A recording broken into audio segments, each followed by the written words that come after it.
Olá, boa noite. Nós somos aqui da Igreja de Interlagos e eu sou o pastor Hélio Pilvezan Filho.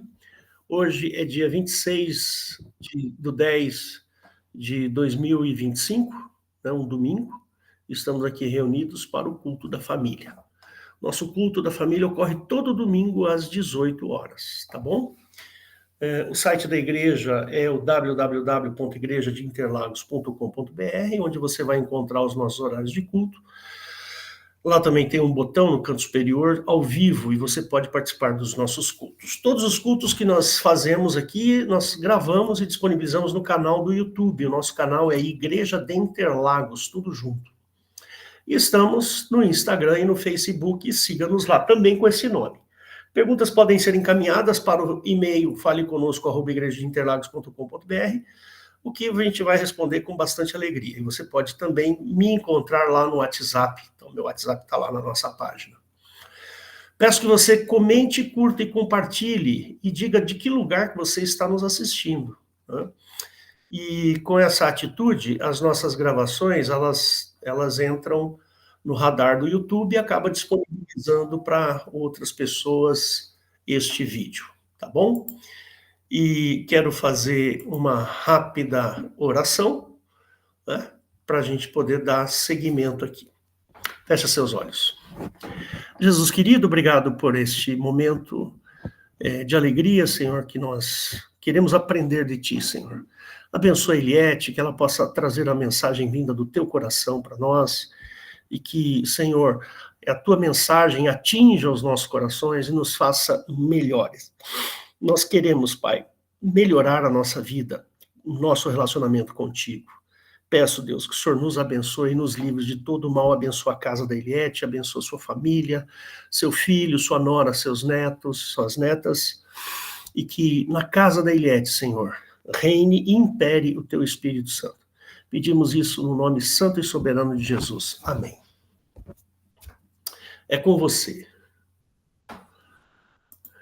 Amém, irmãos. Glória a Deus por esse dia maravilhoso. E hoje o pastor Hélio, eu acho que ele lembrou, né, do que eu ia falar, e ele já me facilitou um pouco. Não, você não falou nada para mim, não sabia de nada não, filha. A gente tinha falado umas 3 semanas, você falou, Eliette, fala sobre eternidade. Tá bom, é verdade. Aí eu pensei assim, o desejo é uma ordem, certo? Bom, irmãos, eternidade. Eternidade é uma palavra muito usada, né, por nós, né? E é uma palavra muito profunda, ela envolve muita coisa. Porque a natureza humana, pelo fato de ser tão frágil, né, a vida humana, pelo fato da vida humana ser tão frágil, o homem está sempre pensando como conseguir uma eternidade, né? Algumas pessoas querem viver muitos anos, acima de 100 anos, dizem que aqueles mega bilionários, né, já trocaram até de coração, de rim e outros órgãos, né, para se tornarem quase que sobre-humanos, né? Mas mesmo que fizer isso, irmãos, por mais que faça, não vai viver muito acima de 100 anos, né? Então, existe uma preocupação intrínseca do homem, porque a finitude da vida é um negócio muito triste, né?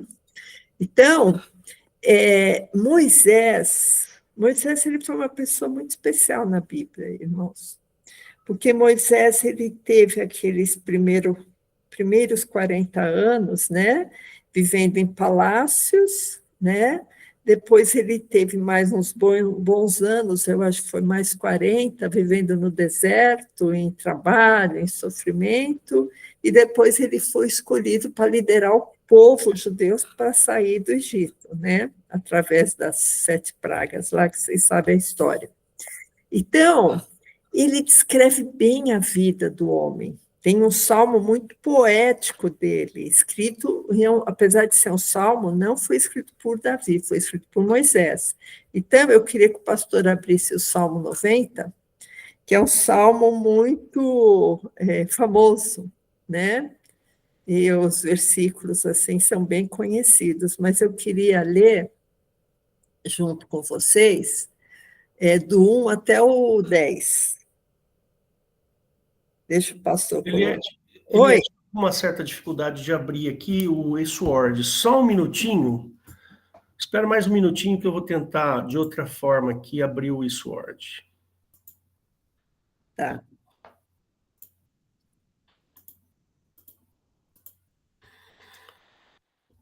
Pronto, agora foi. Então, Salmo 90, a gente vai ler do verso 1 até o verso 10, que realmente foi escrito de uma maneira bem poética, né?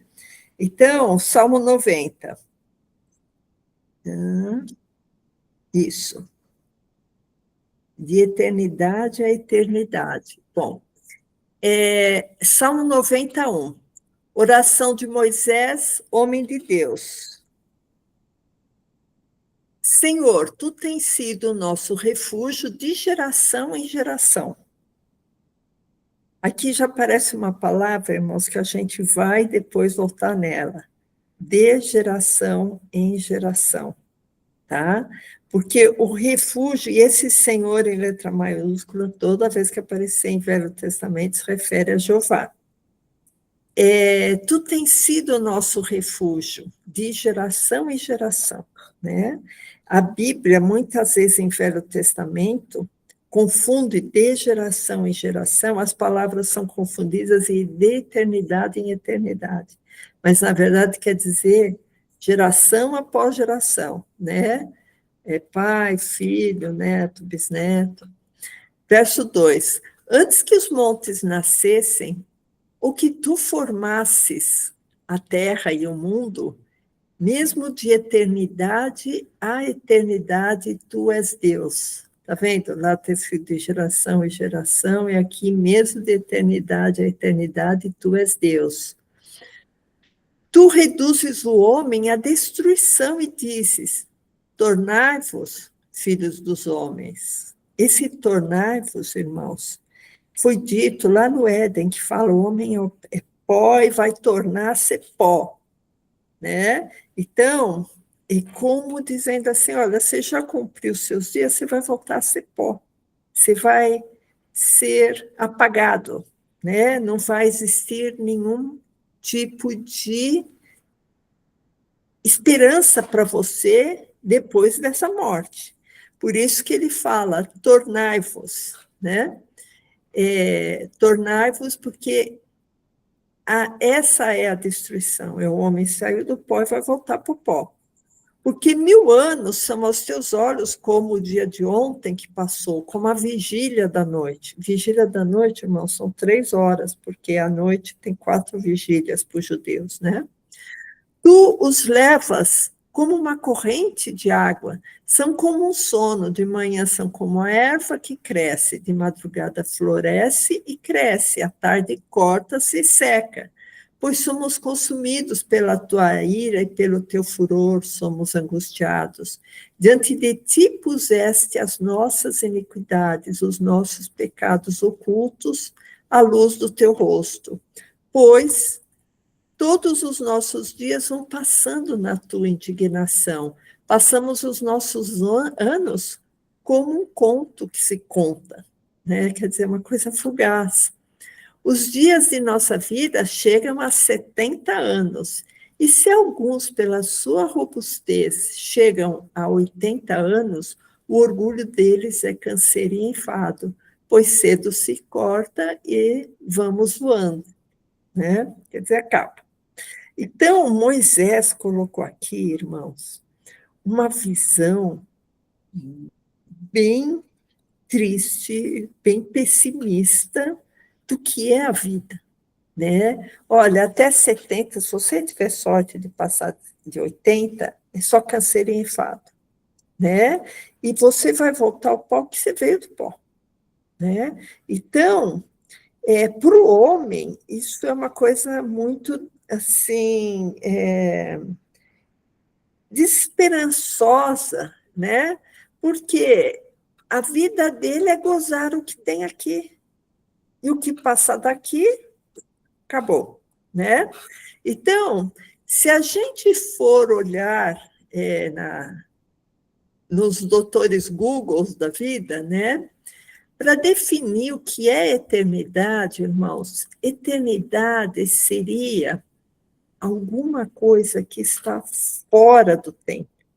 Então, uma coisa eterna, Deus é eterno. Então, eu não consigo ver nem começo nem fim. E se eu tirar 1000 anos ou 1 milhão de anos da eternidade, não faz diferença, porque a eternidade ela não está submetida ao tempo.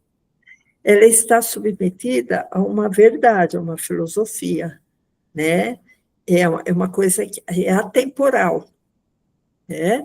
Então, a pessoa fala assim, então, o que é aquilo que sempre dura, que é infinito no tempo, né? Então, diz, né, o Dr. Google, que isso se chama sempiternidade, uma palavra só, sempiternidade.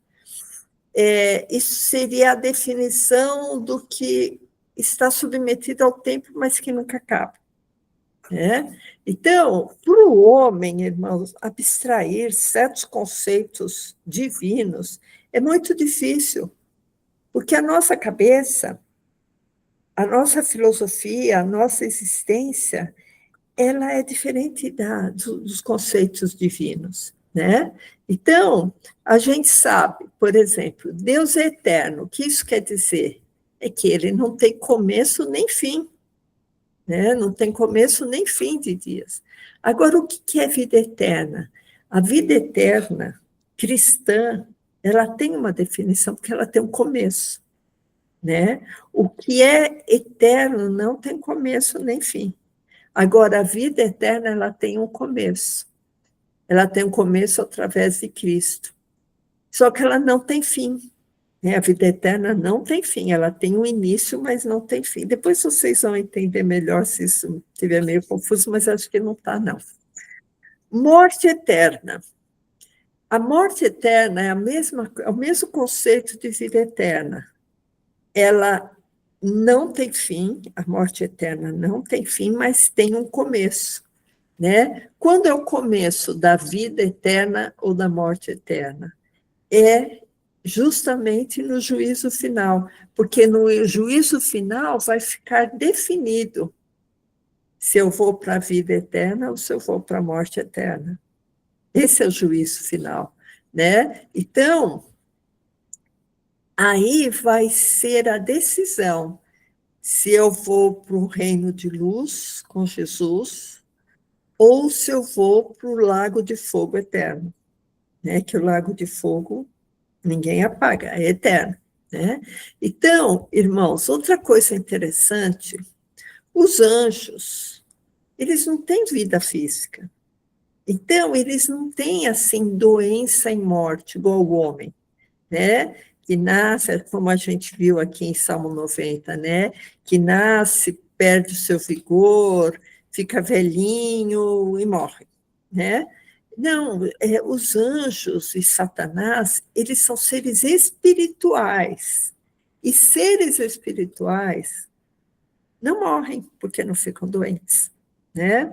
A gente morre porque a gente tem um acidente, ou porque a gente ficou doente, ou porque teve um mal súbito, alguma coisa assim, certo?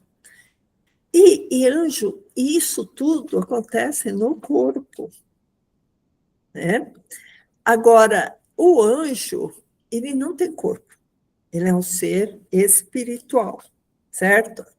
Então, quando a Bíblia fala que Jeová é eterno, é nesse sentido. Até eu queria que o pastor abrisse, tá, abrir em Salmo 10, verso 16, dizendo exatamente isso, que Jeová, ele é eterno, mas os homens vão perecer, os homens vão morrer. Só para a gente ilustrar o que a gente falou. Salmo 10, 16. O Senhor, Jeová, é rei eterno. E a sua terra, e da sua terra perecerão os gentios, né? Só que os judeus também vão perecer, né, irmãos? Porque, na verdade, irmãos, só adiantando o final, quem não estiver com Cristo vai perecer, né? Jeová, então, é eterno, certo? E a Bíblia fala, irmãos, que todos os seres espirituais que são contra Jesus vão ter uma eternidade muito ruim. Isso está em Apocalipse 20:10, né? Que quais são os seres espirituais contra Jesus? Tem uma porção. Mas em Apocalipse 20:10 fala assim, Apocalipse 20:10, isso. E o diabo que os enganava foi lançado no lago de fogo e enxofre, onde está a besta e o falso profeta. E de dia e de noite serão atormentados para todo o sempre. Isso quer dizer, eternamente, o diabo, o falso profeta, a besta e todos esses anjos que são contra Jesus vão estar no lago de fogo. E se eles vão ser atormentados, irmãos, para todo sempre, é porque eles não vão morrer. Eles vão ficar lá, vão ficar aprisionados lá, né? Então, o que a gente viu? Que Jeová, ele não morre, que o homem morre. Mas eu tenho uma boa notícia, tem uma saída. E existirá um juízo final, certo? Então, Daniel 12:2, Daniel, irmãos, é um livro que, apesar de estar em Velho Testamento, Daniel é como se fosse um apocalipse, né? Daniel, ele teve, assim, uma visão espiritual muito grande. Daniel 12:2. Então, fala assim, e muitos dos que dormem no pó da terra ressuscitarão. Foi o que o pastor falou, né? Estão dormindo, né? Dormindo no pó da terra. Ele está falando ressuscitarão. Uns para a vida eterna, outros para a vergonha e desprezo eterno. Está vendo, irmãos, como Daniel ele foi usado pelo Espírito de Deus, pelo Espírito Santo? Porque naquela época de Daniel tinha-se a ideia da finitude do homem, né? E aqui ele está falando, olha, esses todos que estão mortos, eles estão dormindo. E um dia eles vão ressuscitar. Uns para a vida eterna, outros para a vergonha. Ele não especificou muito, mas a gente vai agora ver como que vai ser especificado isso em Mateus 25:31, né? Porque Mateus 25:31 está falando da volta de Jesus, da segunda volta de Jesus, que Jesus esteve aqui na Terra, morreu, ressuscitou, e ele vai voltar. É essa volta. E, irmãos, nós não cremos em segunda volta e terceira volta, não. Só vai ter esse retorno de Jesus. Após a sua ressurreição e ascensão ao céu, ele vai voltar uma única vez. Porque às vezes as pessoas ficam pensando, não, olha, Jesus vai voltar uma terceira vez, então depois eu me emendo. Paro de pecar. Então, Mateus 25:31 fala assim, irmãos, e quando o Filho do Homem vier em sua glória, e todos os santos anjos com ele, então se assentará no trono da sua glória, e todas as nações serão reunidas diante dele, e apartará uns dos outros, como o pastor aparta dos bodes as ovelhas. Sabe por que ele falou isso, irmãos? Porque vai ser mais fácil apartar as ovelhas dos bodes, porque vão ter muito menos ovelhas do que bodes. Por isso que ele fala, olha, apartará dos bodes as ovelhas, né? E porá as ovelhas à sua direita e os bodes à sua esquerda. E então dirá o rei aos que estiverem à sua direita, vinde benditos do meu Pai, possuir por herança o reino que vos está preparado desde a fundação do mundo. E, irmãos, eu já preguei uma vez, eu acho que eu vou pregar de novo sobre a fundação do mundo, porque Jesus, através da sua morte na cruz, nos proporcionou a chance de ter a vida eterna. Nos proporcionou essa escolha, porque antes o homem não tinha escolha.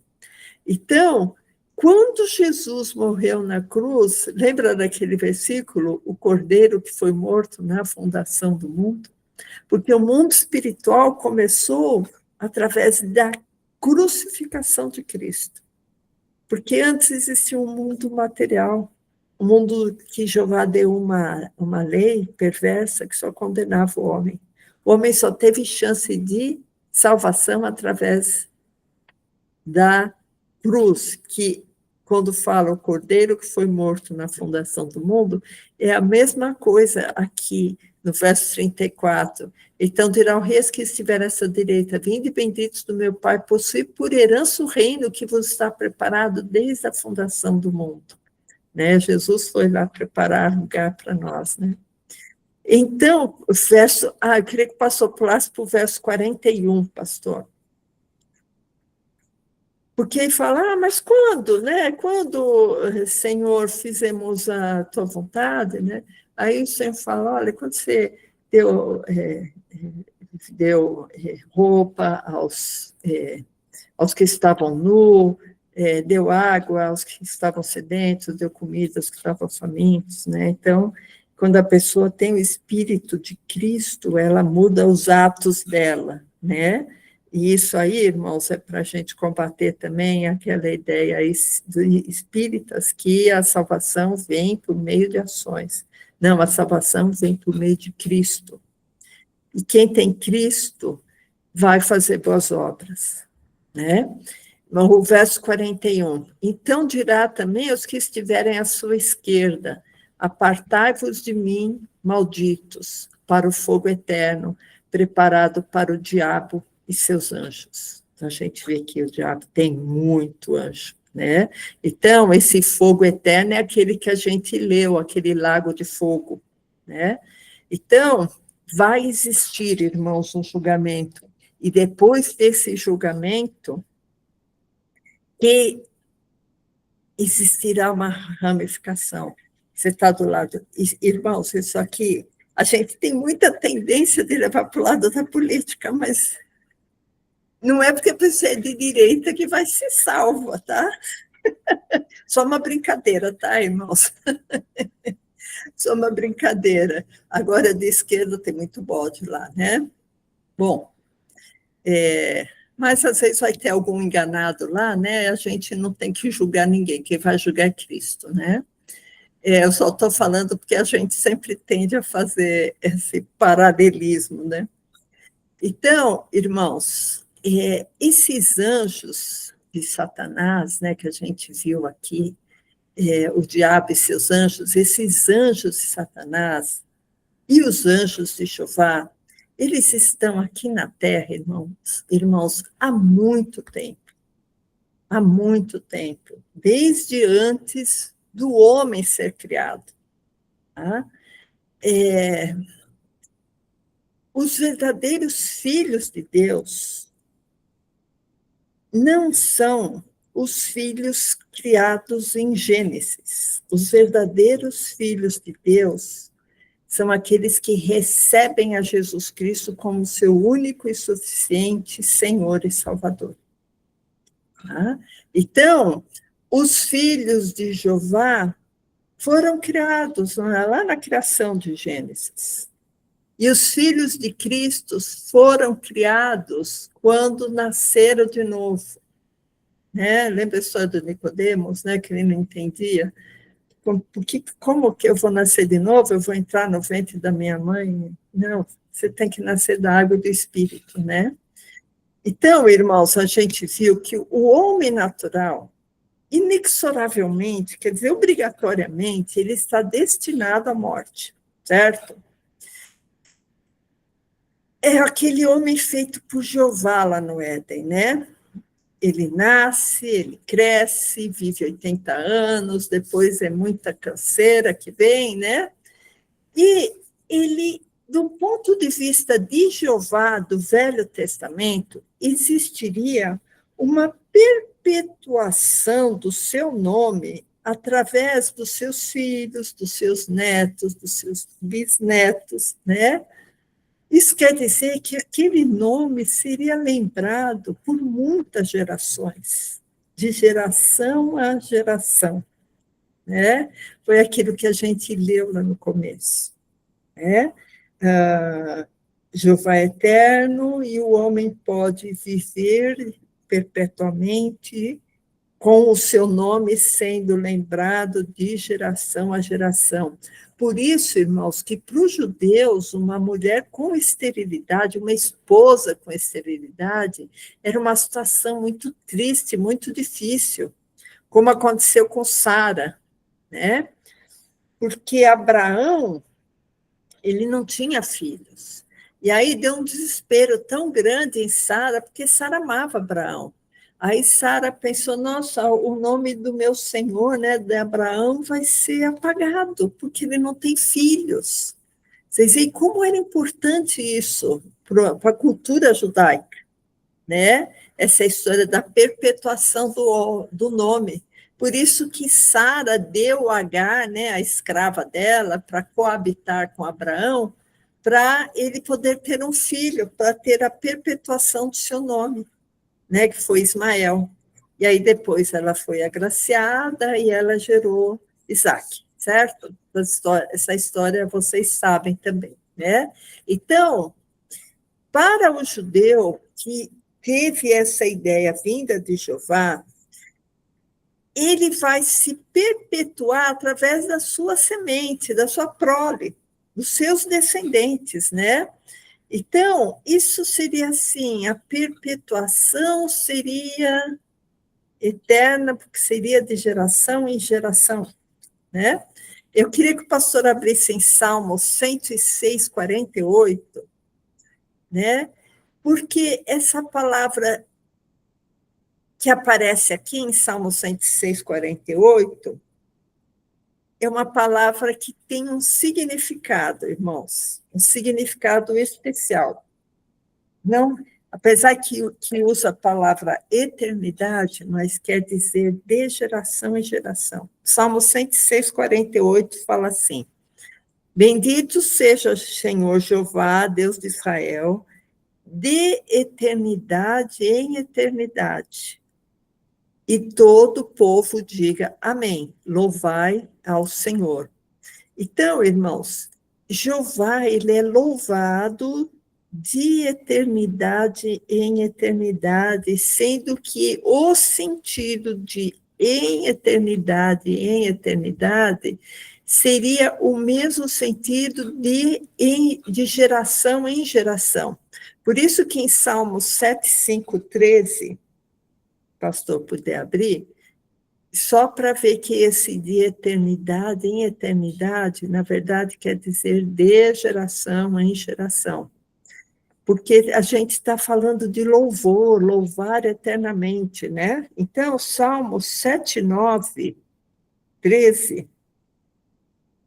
Salmo 7, 9, 13. Isso. Fala assim: assim nós, teu povo, e ovelhas do teu pasto, te louvaremos eternamente, de geração em geração. Cantaremos os teus louvores. E lá em cima é o mesmo sentido, irmãos, fala de eternidade, eternidade, todo o povo louvai ao Senhor. Então, irmãos, esse conceito é muito importante, porque desse conceito depende o cristianismo.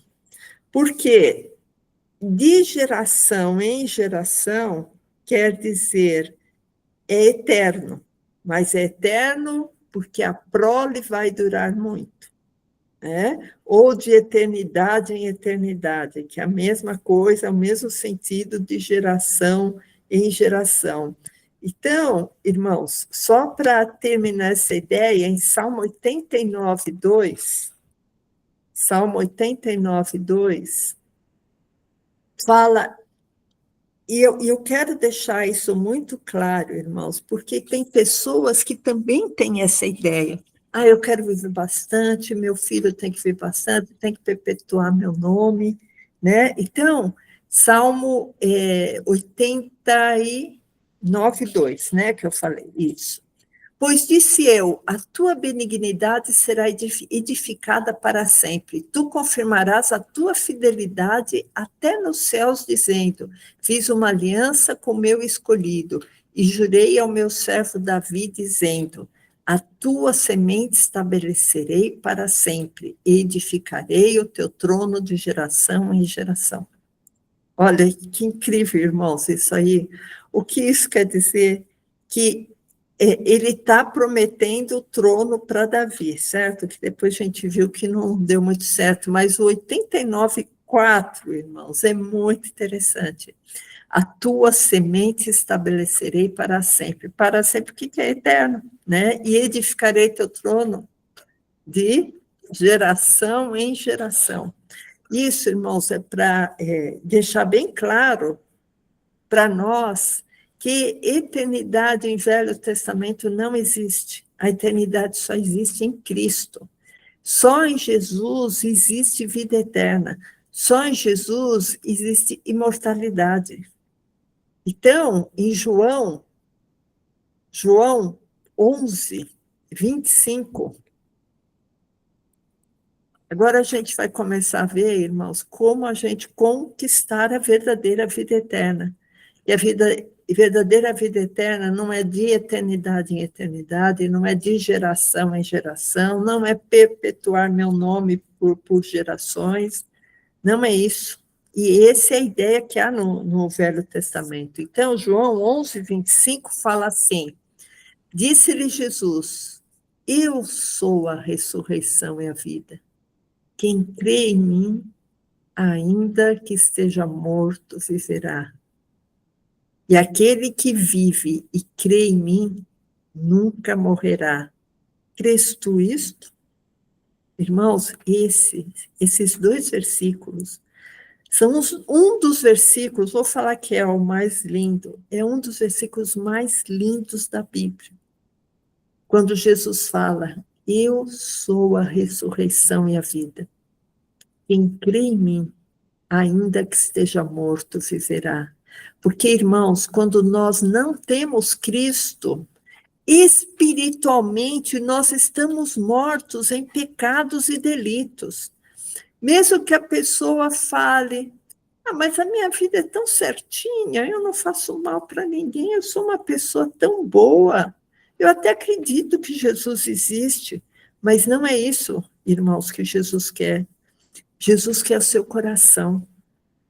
Jesus quer a sua vida por inteiro.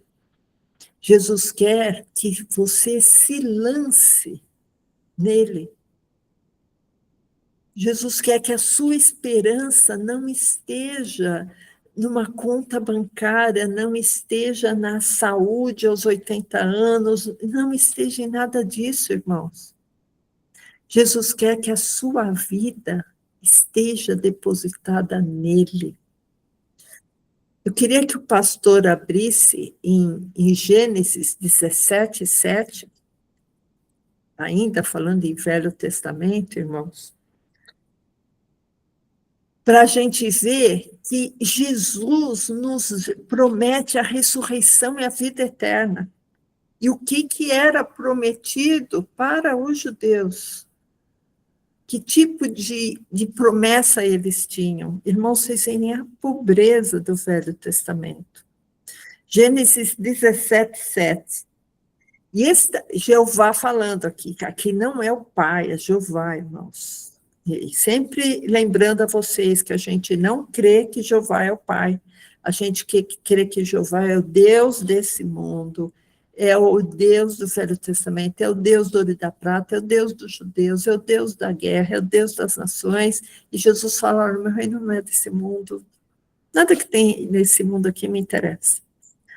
E aqui em Gênesis 17, 7 fala assim, e estabelecerei a minha aliança entre mim e ti, e a tua descendência depois de ti em suas gerações, aquilo que eu falei para vocês, por aliança perpétua, para te ser a ti por Deus e a tua descendência depois de ti. Então, essa foi a aliança perpétua de Jeová.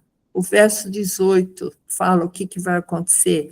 E te darei a ti e a tua descendência depois de ti a terra das tuas peregrinações, toda a terra de Canaã em perpétua possessão, e ser-lhe-eis o seu Deus. Irmãos, irmãos, não é isso que a gente quer, não é isso que o homem quer, não é isso que o nosso espírito almeja. Será que a gente quer perpetuação entre gerações e depois de existir uma aliança perpétua? O que eu vou ganhar? Olha, a sua descendência vai ganhar a terra de Canaã. E essa herança, irmãos, foi tão, vamos dizer assim, mal costurada que veio embaixo de canhões essa herança, né? Que até agora essa herança está embaixo de canhões, né? Vide faixa de Gaza, né? Que está lá para atormentar a vida dos judeus. Desculpa falar assim. Então, irmãos, Paulo, o apóstolo Paulo, que foi o maior apóstolo, ele nos explica uma maneira de nós sairmos desse mundo, de sairmos dessa mesmice, da morte, né? Quando a pessoa é nova, irmãos, ela não pensa muito nisso, né? Por isso que a gente vê que em muitas igrejas, a maioria das pessoas já são pessoas mais maduras, né?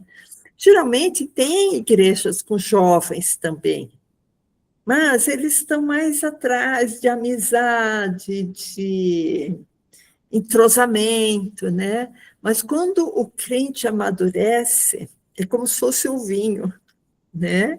Ele consegue, filosoficamente, ou de uma maneira mais sábia, entender melhor esses meandros da vida e da morte, porque a morte está mais próxima dele, né? Então, ele consegue alcançar um coração mais sábio, né? Então, eu queria que o pastor abrisse em Colossenses 1:12.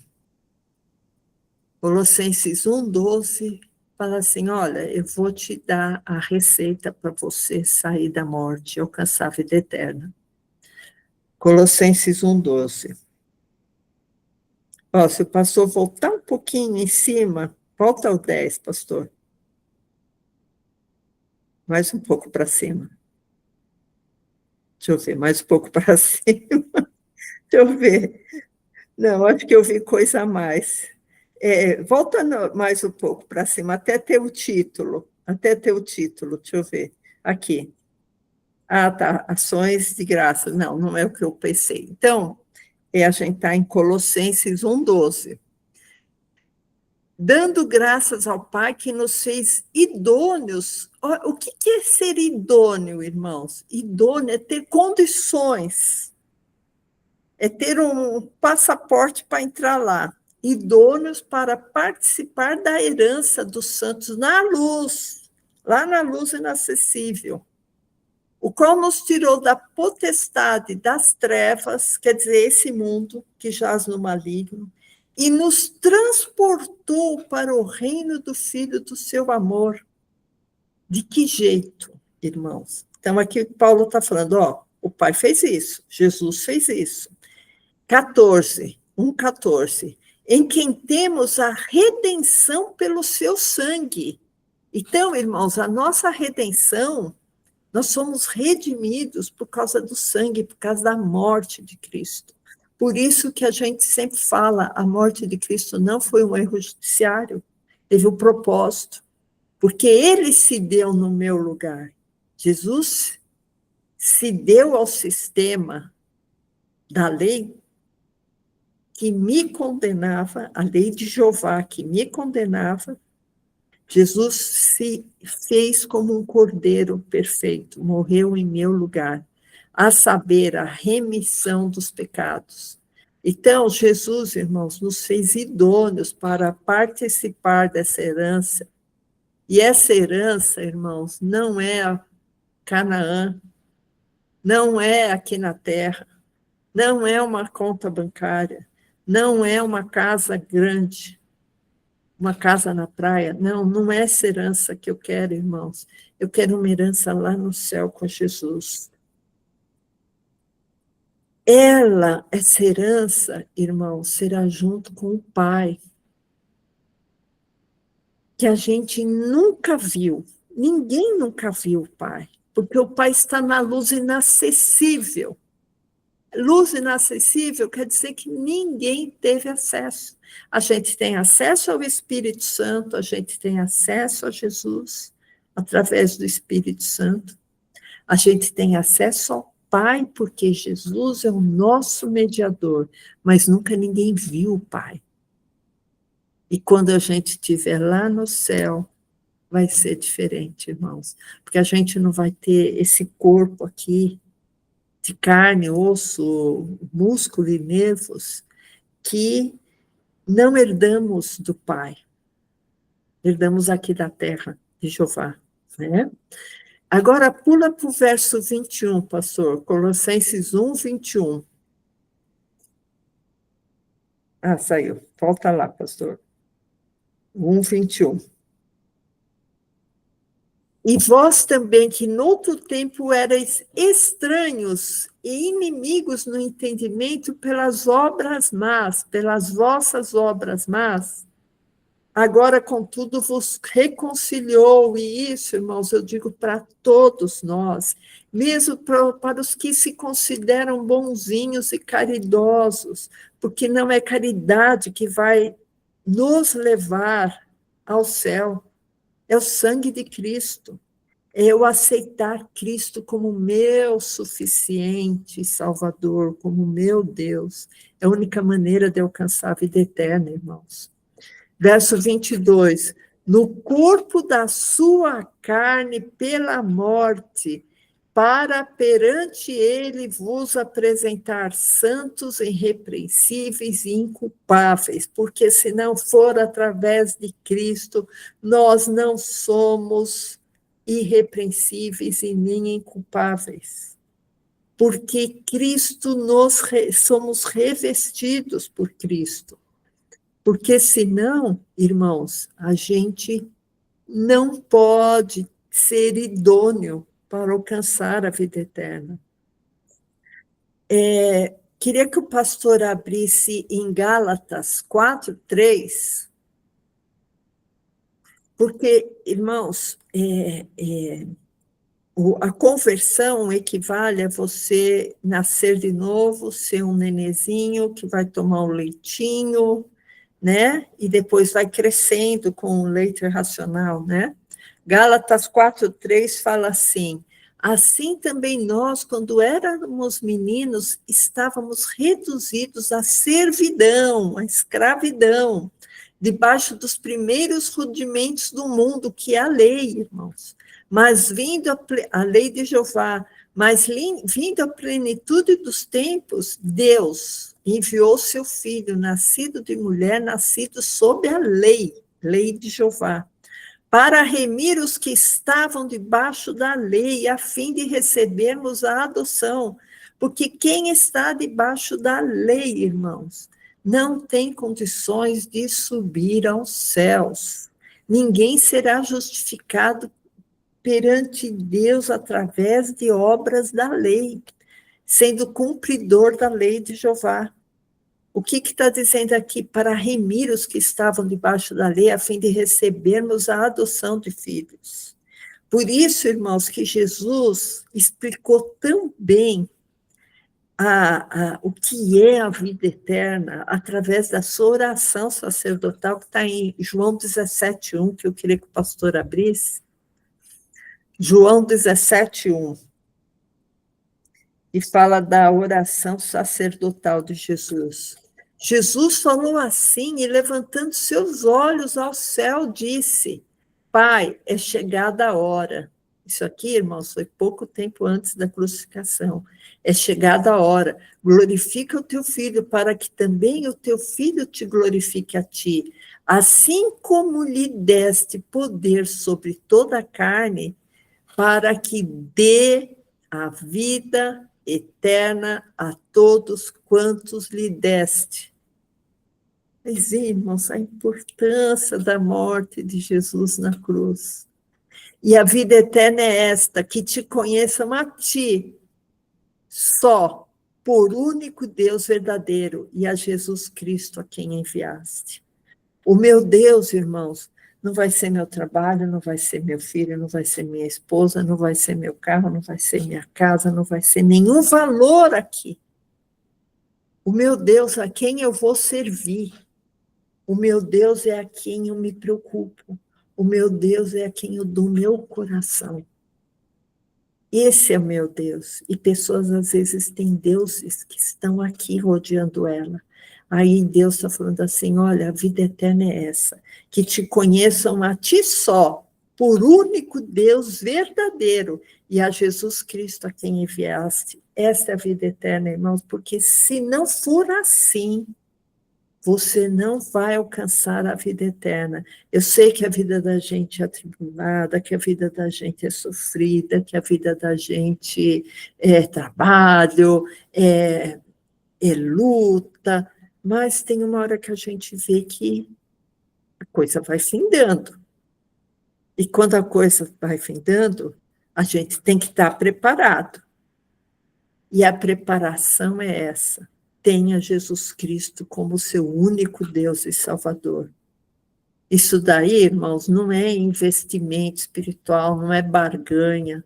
Isso aí é você reconhecer que Jesus Cristo é um Deus tão perfeito que Ele muda a nossa vida, tira a nossa angústia, ocupa o vazio do nosso coração e ainda nos dá a vida eterna, irmãos. Nós temos a esperança da vida eterna. Só para terminar, pastor, o último versículo, em 1 Tessalonicenses 4,16, que Tessalonicenses também aponta muito para o fim, né? Para o fim dos tempos. E quem morre, irmãos, é porque chegou o fim dos tempos para ela, né? 1 Tessalonicenses 4,16. Olha, irmãos, toda essa palavra não é só para quem está para morrer, não. Essa palavra é para todo mundo. Porque Jesus traz uma transformação de vida. Porque Jesus tem que ser a razão da nossa vida. Porque esse mundo sem Jesus é um mundo tenebroso, é um mundo escuro, é um mundo enganoso. Então, bendita é a pessoa, bem-aventurada é a pessoa que dá a sua vida para Jesus na sua juventude e trilha todo o seu caminho debaixo da mão de Jesus, em comunhão com o Espírito Santo. É a melhor coisa que a pessoa faz na vida dela. Não é só, não, olha, eu vou me converter só quando eu souber que eu vou morrer. Por exemplo, se eu tiver um diagnóstico de câncer grave, aí acho que eu me converto. Não, irmãos, se converte agora. Viva agora com Jesus. Viva agora com o único Deus que pode transformar a sua vida para melhor. Então, 1 Tessalonicenses 4,16 fala assim, porque o mesmo Senhor descerá do céu com alarido e com voz de arcanjo e com a trombeta de Deus, e os que morreram em Cristo ressuscitarão primeiro. Então, você morreu e você estava com Cristo, então naquele dia que Cristo vier, os que morreram em Cristo ressuscitarão primeiro. Depois nós, os que ficarmos vivos, seremos arrebatados juntamente com eles nas nuvens, a encontrar o Senhor nos ares. E assim estaremos sempre com o Senhor. Irmãos, esse versículo é muito importante, por quê? derruba aquela história que Jesus vai ter um reino, um milênio, vai ter 1000 anos aqui reinando na terra, que para os judeus se converter. Irmãos, isso tudo é bobagem. Aqui está falando que quando Jesus vier, nós seremos arrebatados até as nuvens, a encontrar o Senhor nos ares. Jesus, irmãos, é muito puro, é muito santo para pisar nessa terra cheia de doença, cheia de mentira, cheia de engano, cheia de carrapato, cheia de pernilongo, cheia de gente mentirosa, corrupta, sem vergonha. Irmãos, esse mundo é contaminado, irmãos. Tem pessoas boas? Tem, mas a maioria não é boa. Sai aí na rua principalmente aqui no Brasil, com o telefone celular discando. Daqui a pouco vai vir um malandro e vai te roubar o celular. Você não pode confiar nas pessoas. Então, irmãos, o que Jesus vai vir fazer aqui nessa terra? Aqui em 1 Tessalonicenses 4,17 está dizendo isso. Seremos arrebatados juntamente com ele nas nuvens, e vamos encontrar o Senhor Jesus nos ares. E de lá, irmãos, vamos para a eternidade com Jesus. Isso é vida eterna. Irmãos, essa palavra que eu tinha hoje para vocês, espero que vocês reflitam muito. Não espere você chegar até o finalzinho para pensar, eu vou me entregar agora para Jesus. Que eu não sei, irmãos, qual é o julgamento de Jesus. A gente não pode julgar Jesus. Mas eu desconfio muito dessas conversões de última hora, porque às vezes o doente está no hospital, mal, para morrer, vai lá um macumbeiro, ele quer uma reza, vai lá um espírita, ele fala, eu quero me encarnar, reencarnar. Aí vem o padre, vai dar uma unção, aí vem o evangélico, fala, você se entrega a Jesus? Me entrego. Então, irmãos, ele faz uma rifa da alma dele, porque ele está em desespero. Será que Jesus, irmãos, é Jesus que vai julgar? É Jesus que vai julgar. Mas é muito difícil a gente acreditar nesse tipo de conversão, se é uma conversão genuína ou é uma conversão de desespero, porque eu quero me agarrar a qualquer coisa que me dê uma esperança. Então, irmão, se converta agora a Jesus, leva Jesus a sério na sua vida. Jesus pode mudar a sua vida, Jesus pode mudar o seu destino. Amém? Eu vou fazer uma pequena oração, irmãos. Pai querido, Deus amado, como é bom, Senhor Deus, como é bom, Senhor, sentir a esperança, Senhor Deus, de vida eterna, Pai. Nós não sabemos, Senhor, Tu irás julgar, Pai, a cada um de nós, Senhor, mas que nós possamos, Senhor, ser dignos de alcançar o Teu reino eterno, que nós possamos ser dignos, Senhor, de viver contigo eternamente. Eu oro ao Pai, em nome de Jesus. Amém.